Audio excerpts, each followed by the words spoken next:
Hey, how are Hey, you? I'm good. How are you? It's so good to see you. It I is feel so good like to see you. I'm going to reach out and touch. I know, a virtual hug.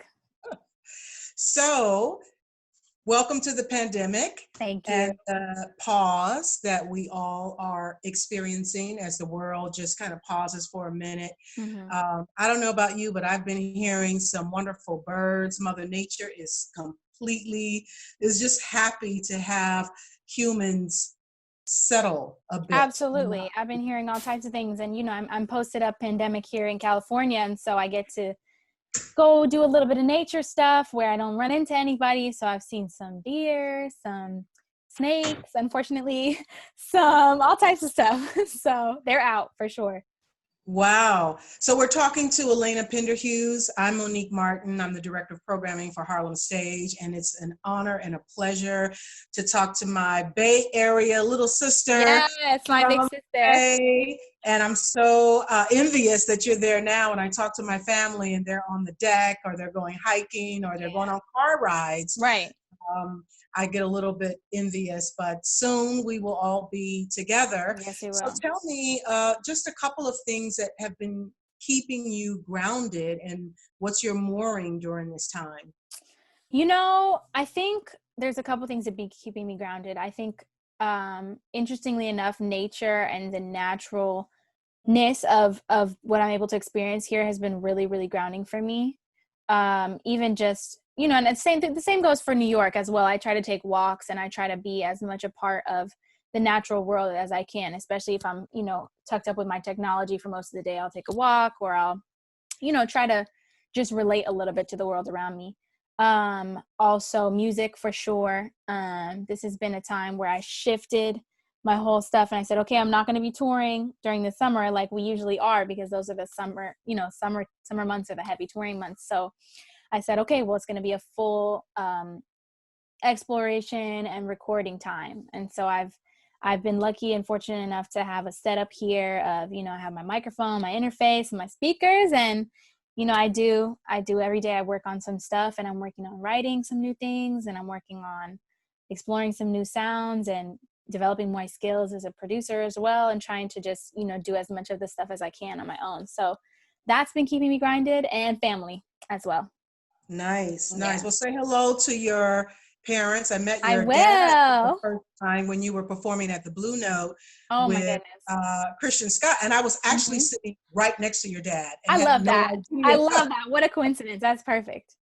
Yeah, so it was great to watch him watching you, not knowing, or watching the band, and then Yeah. afterwards knowing that it was you. Yeah. So I'm glad that you are together with family. And again, your introduction to Harlem Stage was also via Christian Scott. So I'd love to hear about that relationship and also about the new music that we're going to hear. Yeah. So, Harlem Stage is a very special place for me because it was my first gig that I ever did as a part of Christian's band, which was one of my first experiences in the city, being in a band in New York. And, you come from wherever in the world and you come to experience New York, which is the heart and soul of what jazz is today and has been for many, many years. And so to be able to experience that at Harlem Stage was a really special moment. I remember everything about it, down to what I was wearing and how I felt and everything. Like I was a baby. I think I was 17 or 18. And so it was really special. My brother was there as well. And it's crazy Was because he performing he as was, well in the band? he sat Or in. was He it? sat in and played. Lawrence Fields was playing piano, but he did play that night as well.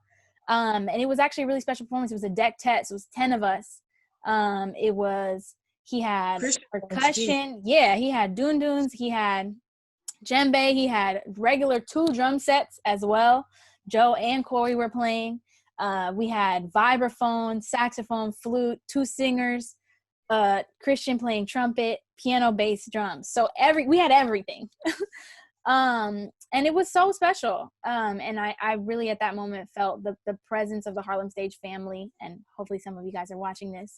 And what a beautiful space and extension of space the staff, everybody was so inclusive, so wonderful. And for me, I really feel that coming into spaces, especially as a woman, being oftentimes the only woman, the staff were so wonderful to me, and I was really young at the time, and everybody there just came and embraced me. It was like, little sis, hi, blah blah blah. And so I always felt very, very loved and welcome there, and I still to this day do. So I really appreciate that. Harlem Stage does have a unique, welcoming staff.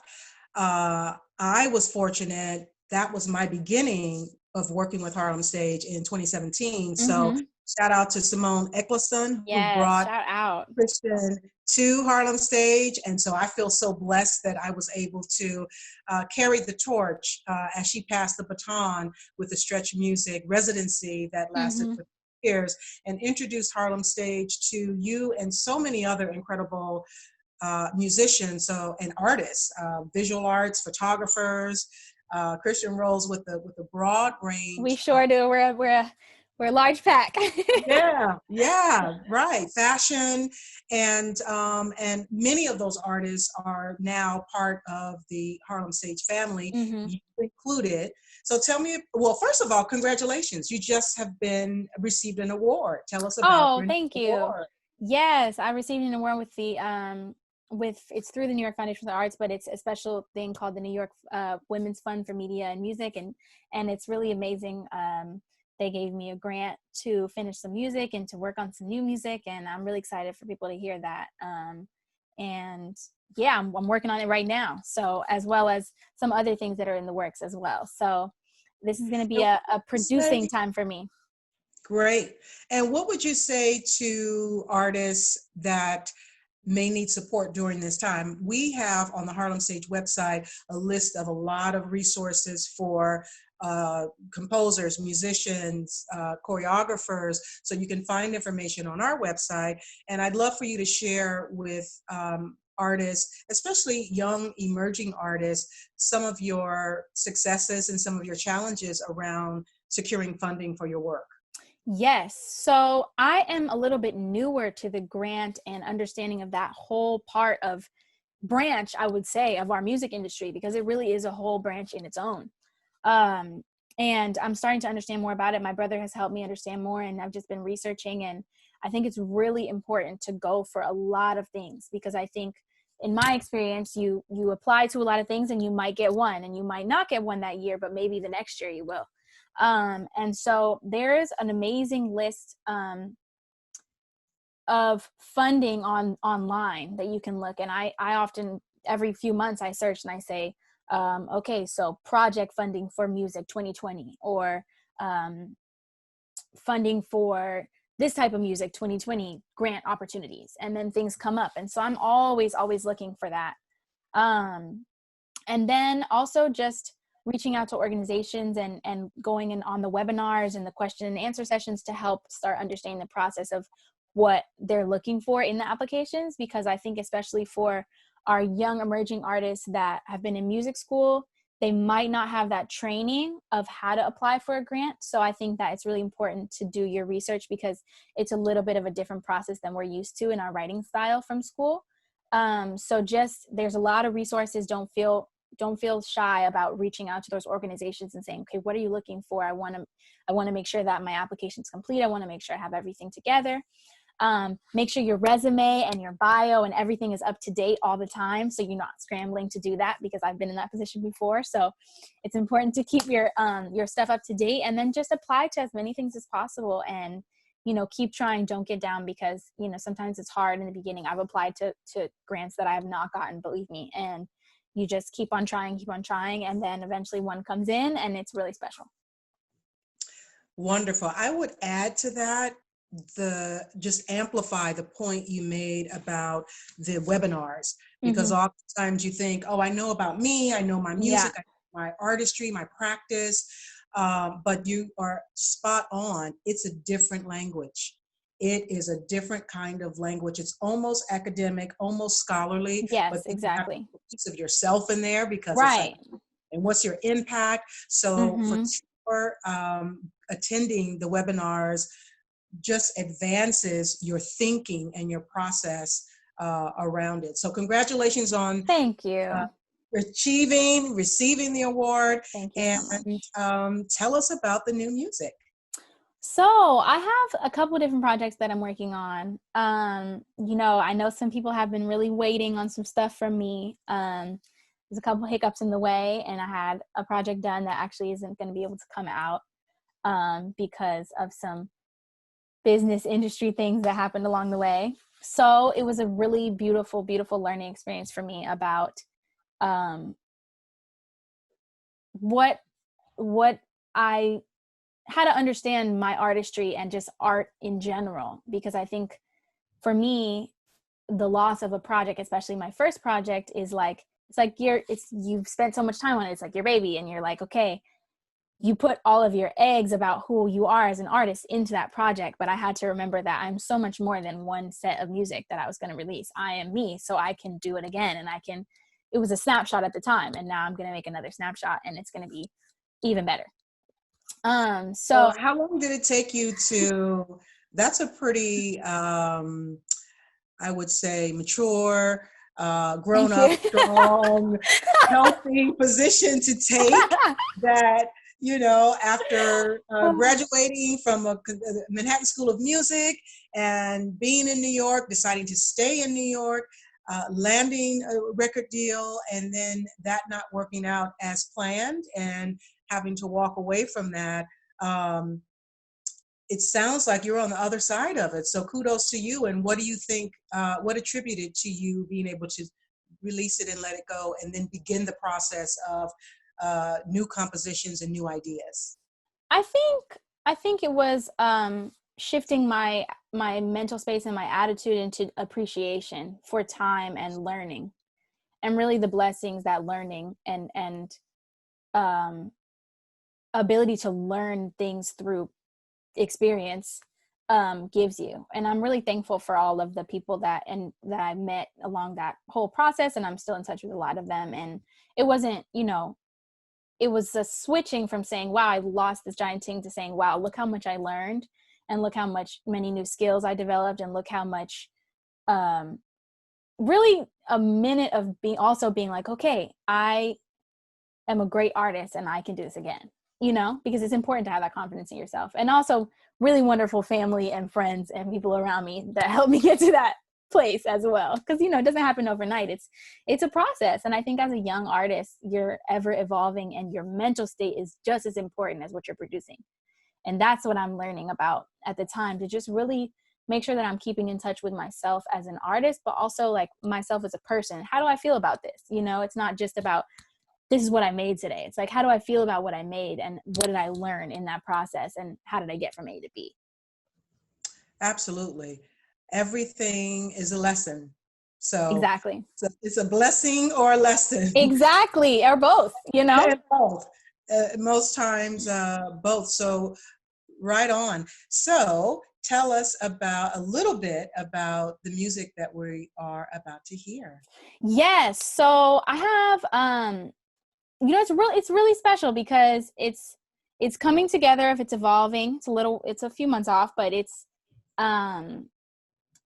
really me finding the sound of mixing a lot of genres and music that I have grown up with and been exposed to, and therefore I'm a mix of those things, and figuring out how to translate that into my own sound, or a sound that I feel like is honest and true to who I am. And so it has also figuring out how I want to incorporate the flute, because it's such an important and special part of me, because I have a lot of vocal music right now, is like, how do I make that an integral part of everything that I'm doing? So am I layering it into the composition? Is it underneath? Is it the backbone for the whole thing? Is it in the front? Is it a soloistic instrument, or is it an accompaniment to the voice? So just figuring out all those things.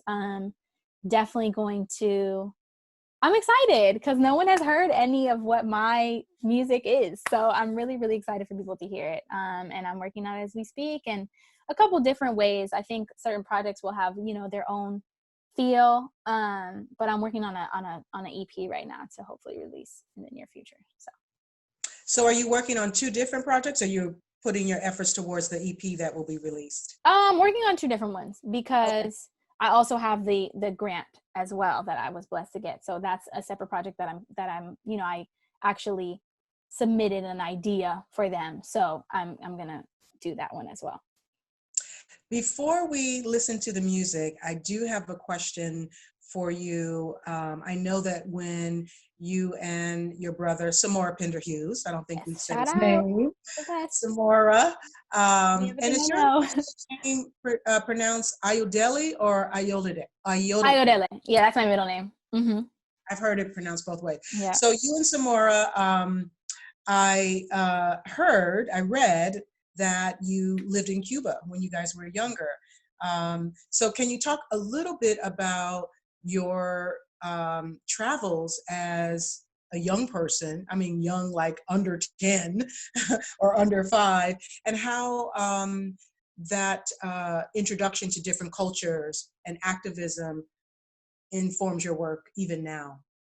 Yeah, I mean, that was a really special time. And I was the youngest. I'm the youngest of the two of us. And so I was 7 when we went there. And I mean, musically, the incredible thing about that is that it's the most amazing musical culture to see as a young person, because not only is it just their training is such an incredible high level, but music is everywhere that you go. So it was new for me to see it really integrated in every part of everyone's culture. Literally you walk down the street and it's everywhere, and then you go into every cultural place and it's everywhere, and not only music but dance, and not only dance but laughter and people talking, and like it was just a different experience for me to really see that as a part of their culture in such a major way. It was also where I started studying with an amazing flute player there who was very, very hard on me, and he was like, "You're gonna get this right." And I was 7, and so it was amazing training, and I'm so thankful for him. Also, rhythm wise, I mean, my basis for all of my rhythm and everything that I am comes from all of our Afro-diasporic music, including Cuba.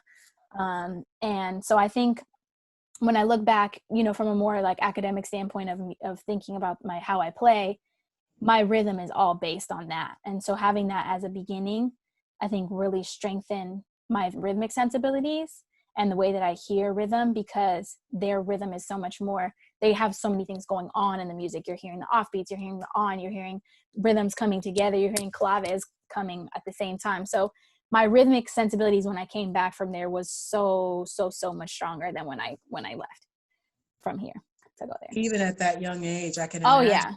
yeah. And it was fabulous to see you up on that bandstand at the Blue Note with all men. You were the only woman up there. Yeah. and I dare I say alpha men too, in a beautiful way, and I just want to shout out again, Christian, for bringing together.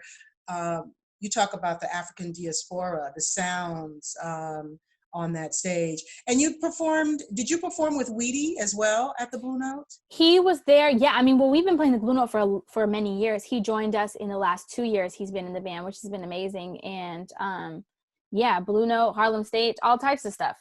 So yeah. It's great. Okay, so Actually, that was the last show we did before coronavirus hit. Was the Blue Note this year. And I was supposed to come 2 days later because I was in Africa, so I was like so ready to see I know. the show. The last time I saw Christian at the Blue Note and you were there, I was in the corner, way up by the bar. Next time I have to get you a seat right in the front. Exactly. I think he did, but I couldn't get there. Anyway, tell us what we are preparing to experience with this. Yes. So this next track is actually, shout out to my brother. It's a composition that he wrote. It's called Milk and Honey. It's never been recorded by the two of us. He has a separate recording that didn't come out, but we have, when I heard it, I was like, you gonna let me sing it? Because I wasn't on the original track. So it's a beautiful, beautiful composition, and we performed it duo for many different occasions throughout the years. And we added a little something to the end, actually, that was kind of like a medley. So you'll hear me singing, you'll hear me playing flute. And yeah, no one has heard this before. It hasn't been, except for in concerts. So I can't wait for you guys to hear it. A debut, a premiere. Yes. A world premiere. Awesome. So we're going to listen to the track. We're going to experience you working, and then we're going to have a conversation and let folks come in and ask you questions. How about that? Sounds great. Thank you so much, Monique. Okay. Talk to you soon. Talk to you soon.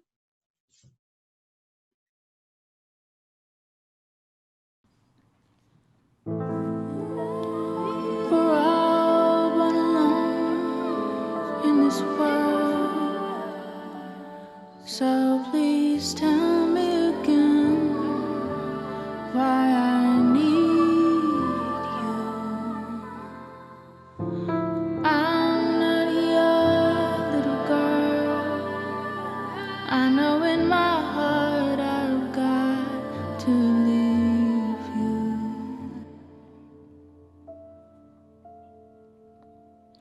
I can't turn out the same. So tired of being ashamed.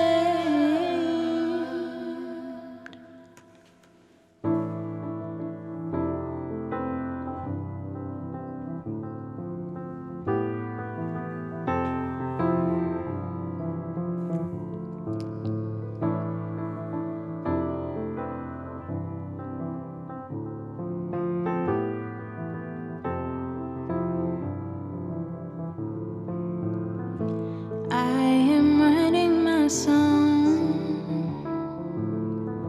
leaving this place behind. One way in a one-way ticket. I'm running out of time. Home is where hatred lives. I'll take my chances on the road again. Home is where hatred lives. I'll take my chances on the road again. On my own, on the road again. On my own, on the road again. On my own, on the road again. On my own.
This can't be right. This home is broken. I need to write what can't be spoken. I lost my sight. My wings were stolen. The world outside, but I stay frozen.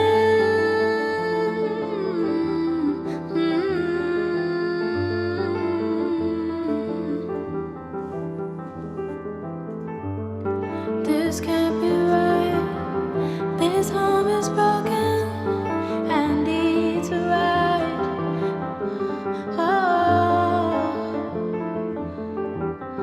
my wings were stolen. Oh,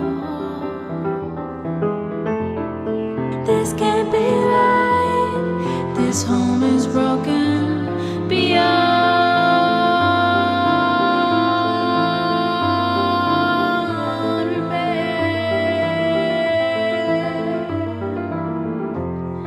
This can't be right. This home is broken beyond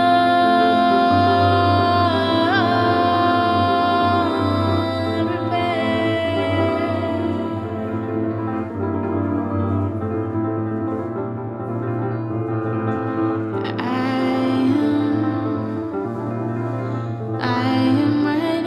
a song, leaving this place behind.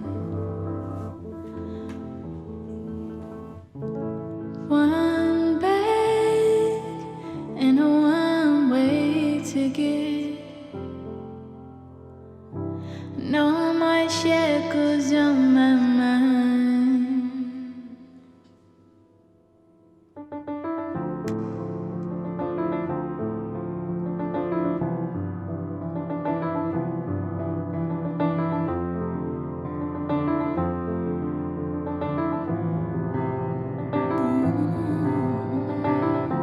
Freedom, freedom, freedom, freedom. What a road to freedom, freedom, freedom, freedom.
Freedom, freedom,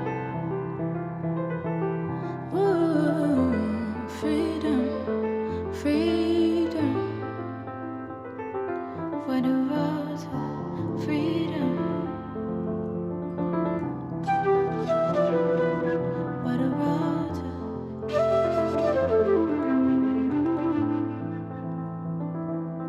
what a road to freedom. Freedom, freedom, freedom.